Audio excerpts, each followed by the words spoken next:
My mom is a music theory teacher, solfeggio, it's called solfeggio, and she was working at music school. It was very serious music school. And I finished 7 grades of this very difficult school of music. And I come from this kind of family that I was surrounded all the time in my childhood.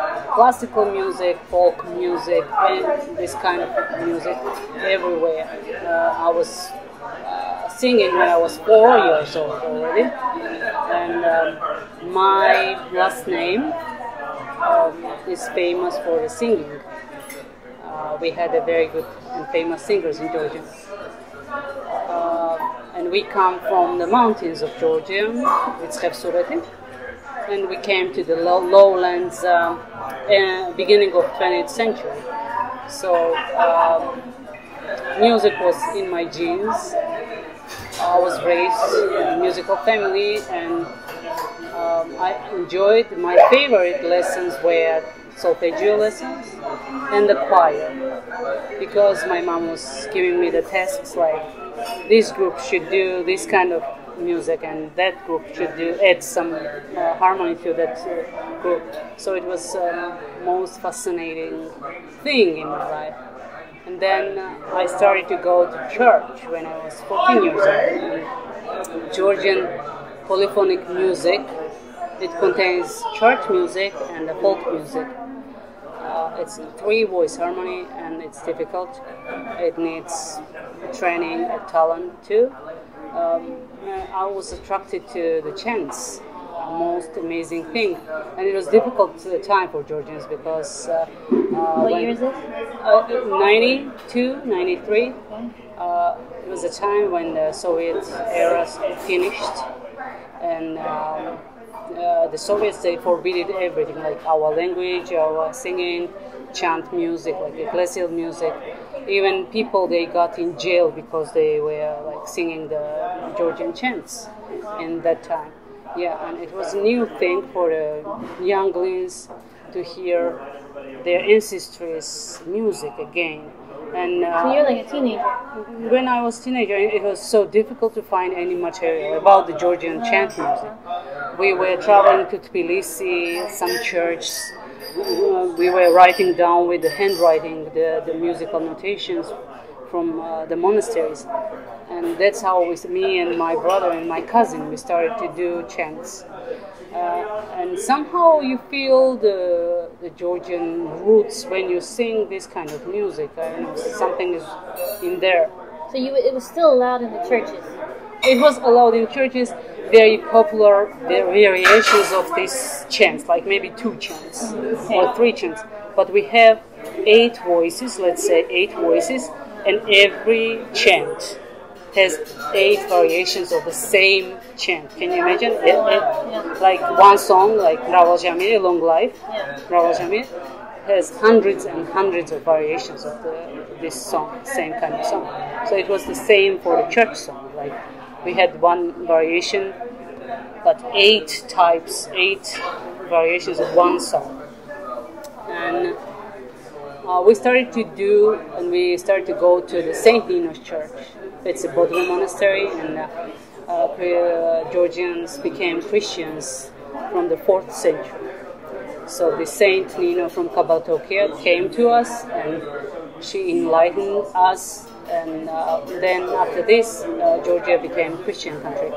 And from then, you can imagine how many chants was created. And we have 3 schools of chants. In Western Georgia, there's 2, Gelati School and Shem Ahmedi School. And in Kaheti, we have a Khalto School. So all these 3 schools are very, very different and very similar in sometimes. This is how I was involved in the music. And then after these chants, me, my brother, my cousin, and our friends, we decided to sing the folk songs. Why not the folk songs? Because folk songs are the beginning of every chant or anything what is happening in the music world for the countries. The folk poetry gives the birth of the songs, folk songs. And was it a big deal or not a big deal that you were a woman doing the chant? It's a big deal because it's not problem only in Georgia. What happens with the women and how they got involved, like things like this. In Corsica, they have the same problem. Like you can hear men singing folk songs or ecclesial chants, and it's very rare to go some families and find out that women sing in Corsica too. But they have the same kind of, let's say, problems. They don't want to show themselves off, or they're forbidden to show themselves off. But in my case, I was raised in such family that I was free. My mom raised me like, you have to have your opinion in everything, and if you think that it's right, you do it. And I was raised like this, and I had no boundaries because of it. That's great. Yeah, my mom helped me. So your mom was a good example? Yeah, she trusted me. So she trusted me, and I felt responsible, of course, when somebody like your mom trusts you. Yeah. She is kind of role model for you as a person, as a musician. You take responsibility. So, yeah, it's a big deal even now in Georgia, because not every choir, like mostly what we have in Georgia, it's men's choir. There's only maybe us and one mixed choir, women and men together.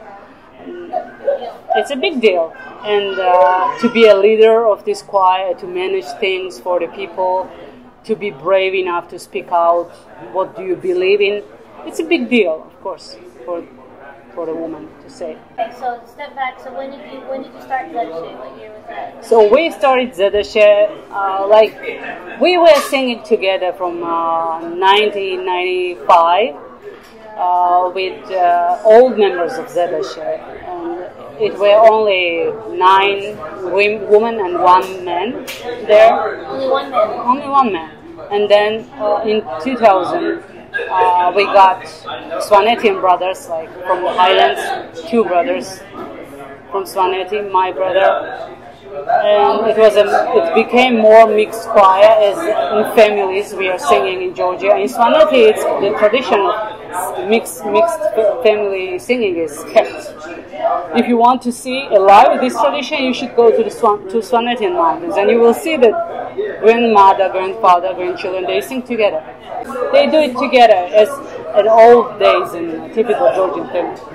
So we started in 1999 as a Zedashe, and it was Jonathan Woodman's idea, because he was listening to us, and he gave us the first idea to do the recording. Our recording, very first recording, was recorded in 1999, and we did it in one night. It was amazing. We had no electricity. We ran the generator, and we went to the church, closed the doors, and we did it in one night. It was amazing. It was a new experience for us, and he believed in us. He said that you have such a great voices that all world should be hearing you. And we trusted him. Okay, let's do it. We sang because of our pleasure, because of our tradition, not because we wanted to show the world that we are so good. No, just we believed in what we are doing. So, and then from 2000, we became more interesting, more instrumental included choir, and we started our journey. Like we recorded our 9th CD. So, and we are 5 boys and 5 girls right now in the choir. The choir is very dynamic. It changes.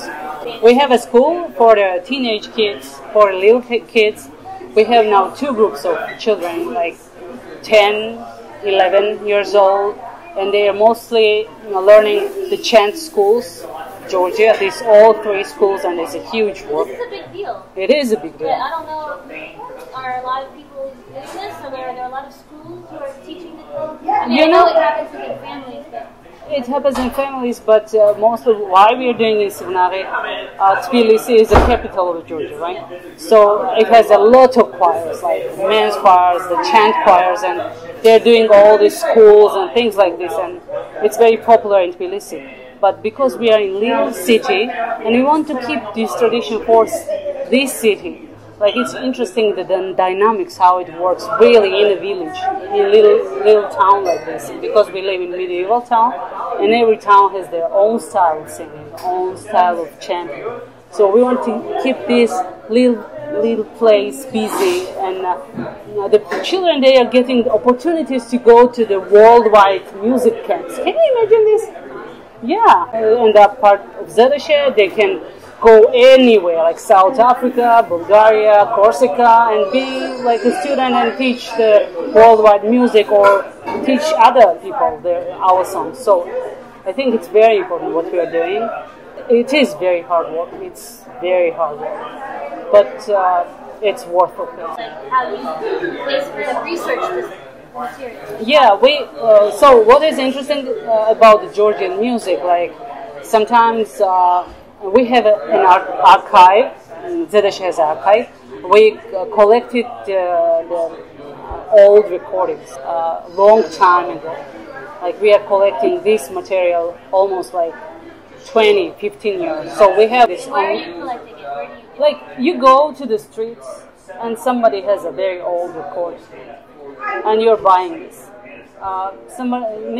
For some people it doesn't have any meaning, because it's a very professional material, and not everybody can hear the music and then write down all three harmonies, and it's difficult to do.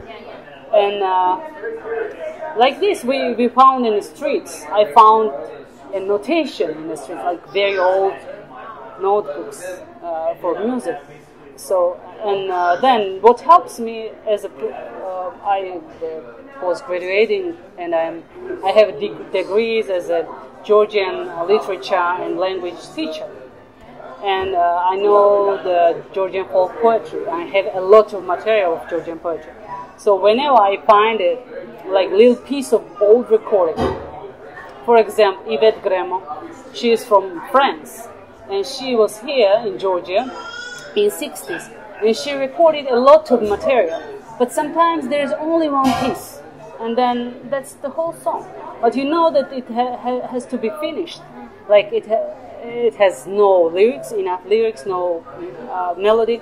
And what I do, I'm researching for the music, for the folk poetry, and I'm finding the region where this song comes from, the lyrics, and I'm putting it together, and we are finishing whole song. It's amazing work. We gave live a lot of songs like this. A lot of songs like this.